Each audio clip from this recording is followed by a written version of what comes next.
I watched the sky turn black at noon, and I knew everything I believed was about to shatter forever. Let me take you back to the moment when I made a choice that would haunt me and define me across lifetimes. My name is Stuart, though that's not the name I carried on that terrible, beautiful day in Jerusalem. Back then, I was Miriam Sarah, a young woman who sold spices in the lower markets of the holy city. This isn't a story I read in a book. This isn't history I learned in school. This is a memory carved so deep into my consciousness that it survived the dissolution of my body, the crossing of death's threshold, and rebirth into a new form. I know how this sounds. I know what you're thinking, but let me take you back, not to history, but to my memory, to the day I stood at the foot of a cross and watched the world change forever. The first time this memory surfaced in my current life, I was 28 years old. I was in a museum, looking at a painting of the crucifixion, and suddenly I wasn't Marie anymore. I was Miriam, and I was there. The smell of spices from my father's shop filled my nostrils.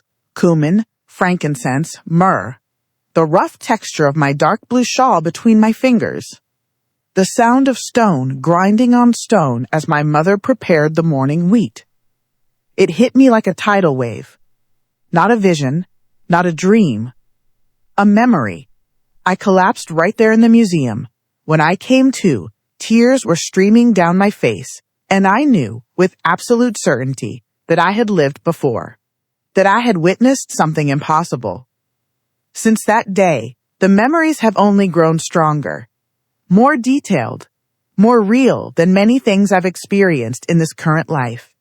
Let me share what I remember, what my soul remembers. In that life, in that body, I woke before dawn. Even now, in this life as Marie, I sometimes wake at that same hour, my body remembering rhythms from a lifetime ago. I can still feel the cool morning air of Jerusalem on Miriam's skin, my skin, the way the stone floor felt cold under my bare feet. My mother's voice, familiar yet strange, speaking in Aramaic that I somehow understood even though Marie Stuart never learned that language. This is what people don't understand about past life memories. They're not like watching a movie. I don't just see Miriam's life. I remember being her. I remember her thoughts, her feelings, her fears, as if they were my own, because they were my own. That morning, Miriam, I wrapped my shawl around my shoulders. In this life, I still prefer to wear shawls. My friends think it's just a fashion choice. But my soul remembers the comfort of that fabric, that weight on my shoulders. I stepped into the narrow alley, bread baking, fire smoking, a rooster crowing, the last normal morning of that lifetime. Here's something strange. Even now as Marie, when I walk through crowded places, I sometimes feel that same pull I felt that day. That inexplicable urge to follow, to witness, to be somewhere I'm supposed to be. In that life, I heard the whispers in the crowd. They arrested him in the night. The Nazarene. They're taking him to Golgotha. I had heard of Jesus before in that life, but I had never seen him. Yet something in my soul, the same soul I carry now, knew I needed to go, that this was a moment I was meant to witness. Even then, even in that ancient life, part of me understood this was going to mark me forever. This memory would transcend death itself. I followed the crowd. My rational mind said, turn back, go to work, live your normal life. But my soul knew better. My soul knew this was why I was in Jerusalem at that moment. Why I had been born into that particular life. To witness, to remember, to carry this truth forward through time. When I first saw Jesus in that life, something in my soul recognized him. Not as someone I had met before in that lifetime. I hadn't. But deeper. Older. Like my soul had been waiting for this moment. He was bent under the weight of the crossbeam. His face bloodied and swollen. Crown of thorns pressed into his scalp. But his eyes. Even now, 2,000 years later, In a completely different body, I can see those eyes. When I close my eyes as Marie Stuart in the 21st century, I see them as clearly as I saw them when I was Miriam bat Sarah. They held peace in the midst of agony, compassion while being tortured, love for those who were killing him. How do you forget eyes like that? How could any soul forget? You can't. Death doesn't erase that. Rebirth doesn't wash it away. The hammer struck the nail. Bang! That sound echoes in my soul still. Sometimes, in this current life, when I hear a hammer on wood, my whole body flinches. People ask why. I can't explain. How do I tell them I'm remembering nails driven through flesh 2,000 years ago? Each strike drove deeper into my soul's memory, imprinting itself for eternity. When the sky turned black at noon, I knew, even in that ancient life, that I was witnessing something that defied natural law, something my soul would carry as proof forever. In this life, I've tried to explain it to skeptics. They say it was an eclipse. But I was there, I remember. This was no eclipse. The sun didn't just dim. It was covered by a darkness that felt alive. Supernatural. Intentional. For 3 hours, I stood in that darkness as Miriam.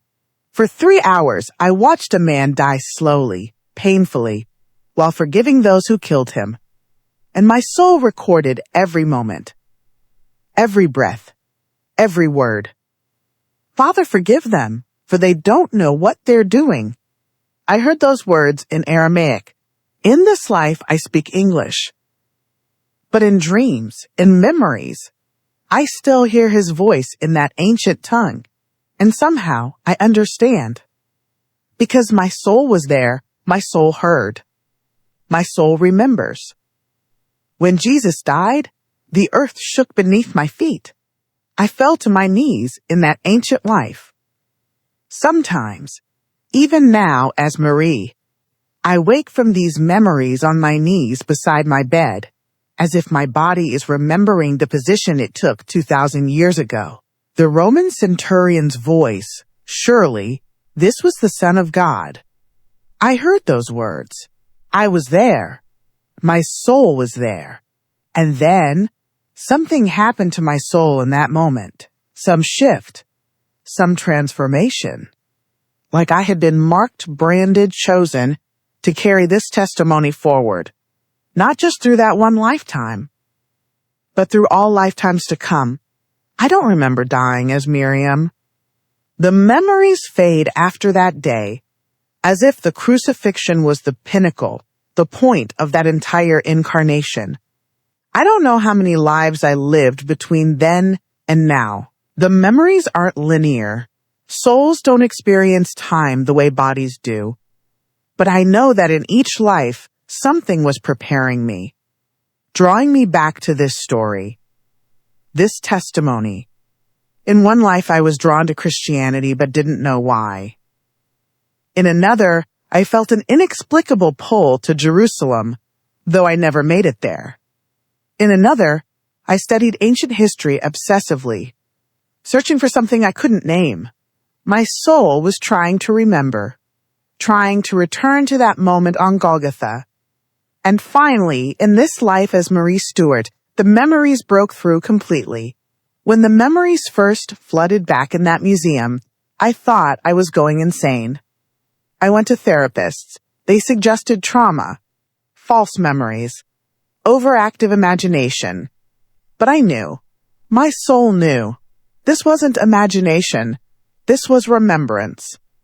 I began researching past life memories, reading about reincarnation, talking to others who had experienced similar awakenings. And I realized, I'm not alone. There are others who carry memories from that day, others whose souls were there, in different bodies, in different roles. Some were followers of Jesus. Some were Roman soldiers. Some, like me, were just ordinary people who happened to be in the right place at the right time to witness history's turning point. And our souls remembered. Through death, through rebirth, through the vast gulf of time, because some moments are too important to forget. Some truths are too profound to be erased by death. I've thought a lot about why this particular memory stayed with me. Why, of all the lives I've surely lived, this one remains so vivid.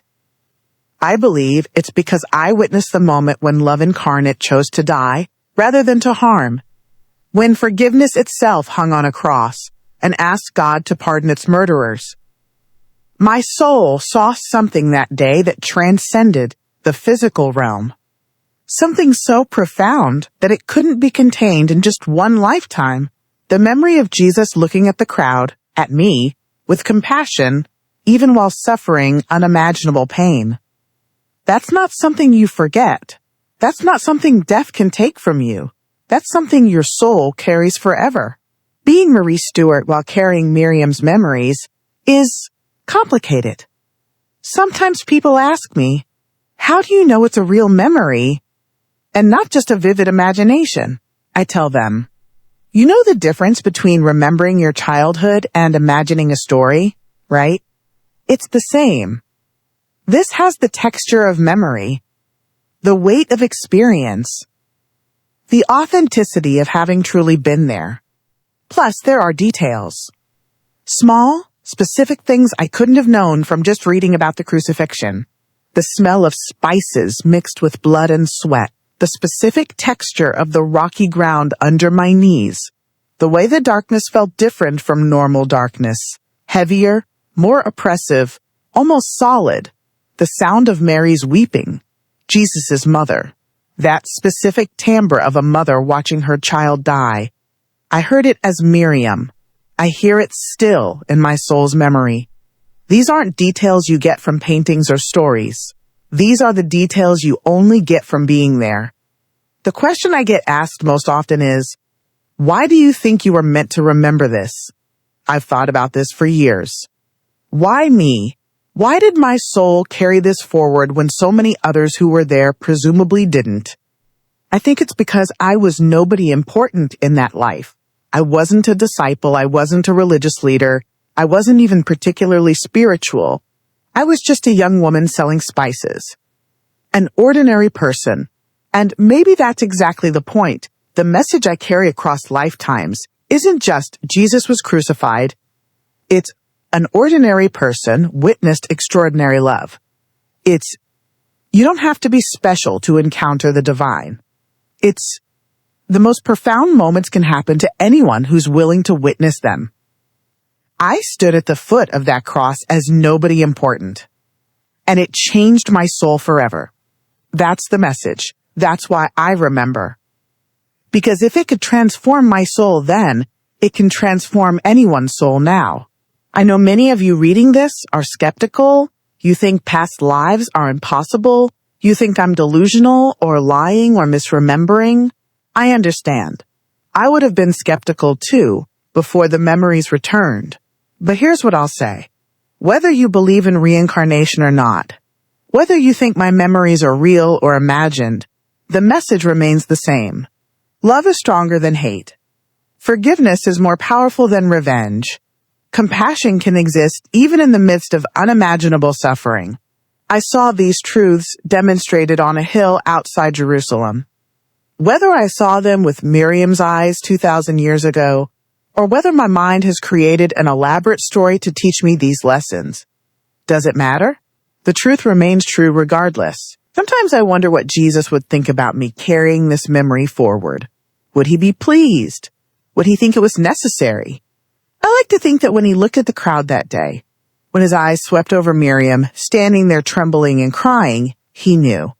He knew that this soul would remember, would carry this forward, would testify across the boundaries of death itself that what happened on Golgotha was real, not as history, not as theology, but as lived experience, as memory, as truth witnessed by a soul who was there. Living as Marie Stuart with Miriam's memories has taught me something profound. We are more than these bodies, more than these single lifetimes. We are souls on a journey. And sometimes that journey includes witnessing moments so important that they echo across incarnations. I don't know if I'll remember this current life in my next one. I don't know if Marie Stuart's experiences will follow my soul the way Miriam's did. But I know this. The moment I witnessed on Golgotha marked my soul permanently. Death couldn't erase it. Rebirth couldn't wash it away. Time couldn't diminish it. Because some truths are eternal. Some love is unbreakable. Some memories transcend the boundaries of individual lives. I'm sharing this not to convince you of reincarnation, not to convert you to any religion, not even to prove that my memories are real. I'm sharing this because my soul witnessed something that your soul needs to know. Love won on that hill. Death lost. Forgiveness proved more powerful than vengeance. Whether you believe I was literally there in a past life, or whether you think this is all metaphor, receive the message. Let it sink into your soul the way it sank into mine. Because this is the kind of truth that can follow you through lifetimes, that can transform not just one incarnation, but your entire soul's journey. Even now, as I write this as Marie Stuart in the 21st century, I can close my eyes and I'm there. I'm Miriam. I'm 23 years old. I'm standing on rocky ground, my knees dusty, my face wet with tears. The sky is black at noon. The earth is shaking. A man is dying on a cross. And he's looking at me, at all of us, with love. That's the memory my soul can't shake, won't shake. The memory that followed me through death and rebirth. The memory of the day I learned that love is eternal. That forgiveness is possible. That death doesn't have the final word. 2,000 years ago, Miriam Bat-Sarah stood at the foot of a cross. Today, Marie Stuart carries her memory. Tomorrow, who knows what form my soul will take, what name I'll bear, what life I'll live. But I know one thing with absolute certainty. I will still remember that day, that moment, those eyes. Because this is the kind of truth that transcends flesh and time. This is the kind of love that follows a soul through eternity. This is the kind of witness that death cannot silence. You don't have to believe in past lives to receive this message. You don't have to accept that I was literally there to understand the truth I'm sharing. But I ask you this. What if your soul has witnessed profound truths that you've forgotten? What if, in other lives, other times, other forms, you too have encountered the divine? What if the pull you feel towards certain truths, certain stories, certain moments in history, what if that's not just curiosity? What if it's memory? What if your soul is trying to remind you of something you once knew? I am Marie Stuart. I was Miriam Bat-Sarah. I may be someone else tomorrow. But the soul that witnessed the crucifixion, that soul is eternal. And it testifies. Love is real. Forgiveness is possible. Death is not the end. I saw it. I lived it. I remember it. Across 2,000 years and the boundary of death itself, I remember. And now, through my testimony, you remember too. Because that's how eternal truth works. It doesn't just stay in history. It doesn't just live in one person's memory. It echoes forward through time, through lives, through souls. From my soul to yours. From that day to this day.